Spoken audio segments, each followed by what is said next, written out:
Julián, tradicionalmente se asocian las regiones de sustancia gris a determinadas capacidades cognitivas y la sustancia blanca simplemente es una vía de conexión entre dos regiones de sustancia gris. Sin embargo, en la metáfora de la receta de los ingredientes, acá toma relevancia el aspecto dinámico y por eso nos surgió la inquietud de cómo hace la sustancia blanca o en cuánto participa en el cómputo de los ingredientes cuando se están ejecutando procesos cognitivos.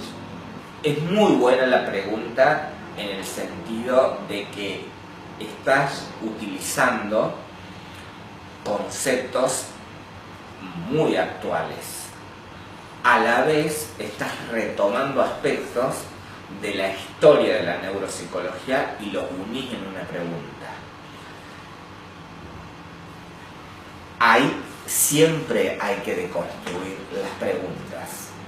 Deconstruir significa que uno, cuando recibe la pregunta, recibe muchas afirmaciones dentro de la pregunta. Por ejemplo, has dicho tradicionalmente la sustancia gris. Deconstruir significa que yo puedo analizar tu utilización de la palabra tradicionalmente. Incluso podría decir si realmente es una tradición y qué tradición es.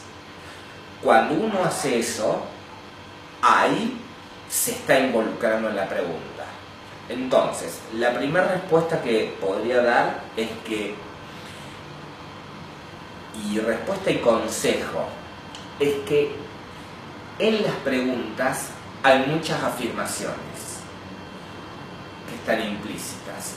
Lo primero que hay que hacer es despejar todas las afirmaciones que están implícitas. De lo contrario, si uno se lanza al final, donde supuestamente está la pregunta, uno está aceptando todo un conjunto de afirmaciones, las cuales son muy relativas en numerosos casos, y después que el espectro temporal que abarca la pregunta es muy amplio. Entonces, eso que acabo de hacer se llama explanar una pregunta. Explanar es ponerla como en un mantel, extenderla, y una vez extendida puedo ir viendo elemento por elemento. ¿Qué sucede?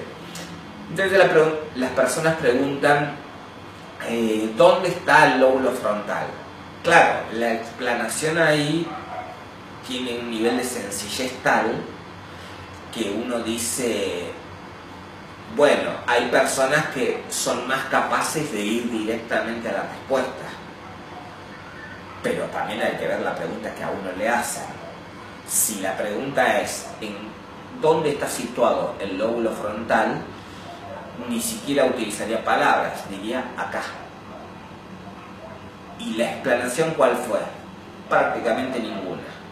Ahora, retomando tu pregunta, si decís que tradicionalmente a las zonas de sustancia gris se les adjudicaron capacidades cognitivas, luego utilizaste una palabra no peyorativa, pero sino como se le delega solamente, simplemente, restrictivamente a la sustancia blanca un papel conectivo, ahí hay una afirmación también. Ahora, entre una y otra pasaron más o menos 60 años de investigación para que se pueda decir una cosa y para que se pueda decir otra cosa. Por ejemplo, la sustancia blanca cerebral es algo que empezó a trabajar von Monaco. Desde que von Monaco empieza a hacer sus investigaciones a los hallazgos de sustancia gris, hay mucha distancia de tiempo. Entonces, utilizar eso en una misma pregunta, y dice, tradicionalmente se le adjudica esto y a esto solo esto. Sí, pero hay 100 años de distancia entre una cosa y la otra. Es decir, superponerlos en el tiempo ahora es unificar lo que no estaba unificado en su tiempo. Los hallazgos de sustancia blanca son mucho más marginales en cognición que en sustancia gris. Entonces, ese papel que se le asignó en la pregunta más relegado, creo que necesita una explanación. Esto vuelve a que la pregunta es excesivamente buena. Y excesivamente va al tiempo. Una persona que tiene solvencia para responder esa pregunta ha transitado un larguísimo camino, ha transitado mucho. Esta es quizá una de las clases iniciales de introducción, quizá no es la clase inicial de introducción.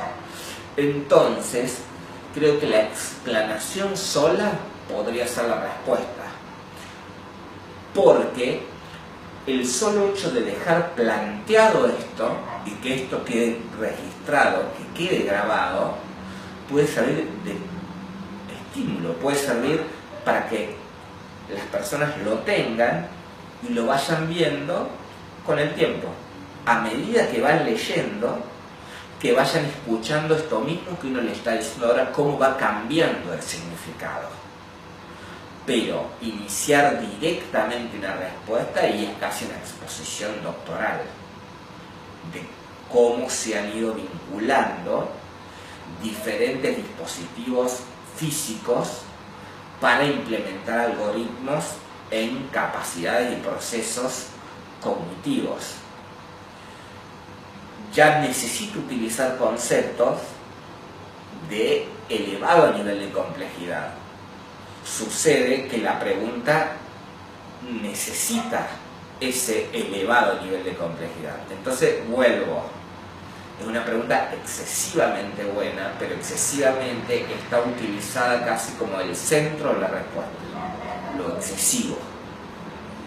Es excesivo no negativamente, sino que excede tiempo, excede la formación que se tiene,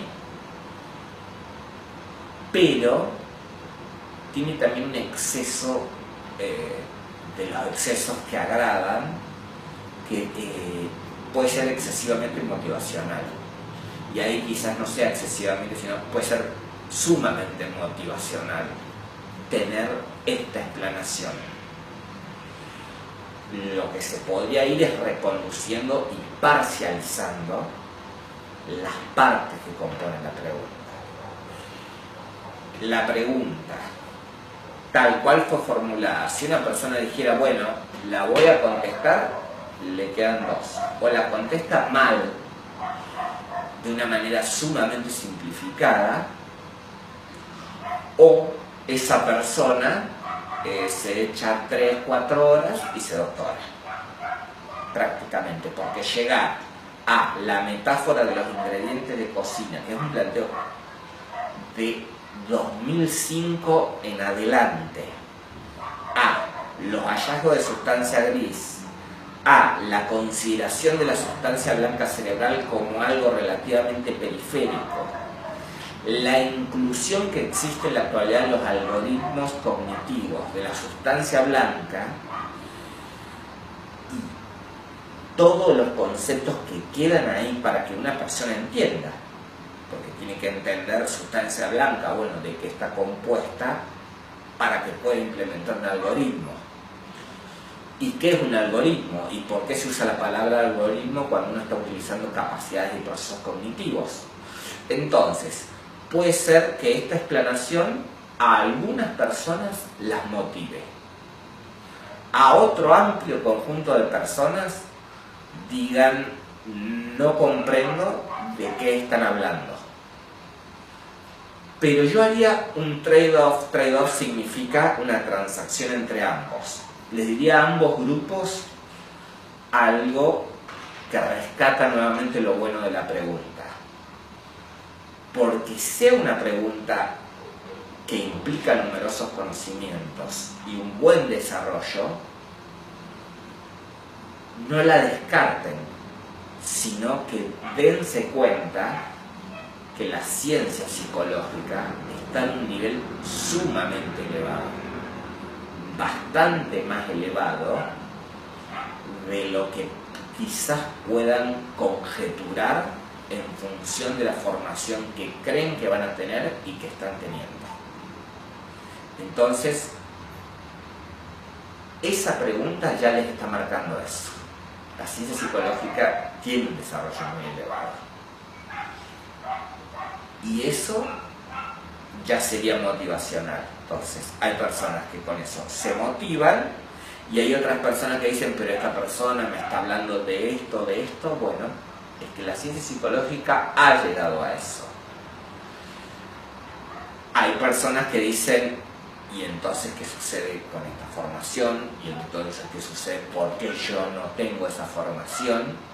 Y ahí entramos en aspectos de historia de la psicología en Argentina, en el objeto de estudio de la psicología, cómo se define el objeto de estudio de la psicología en ciertos países.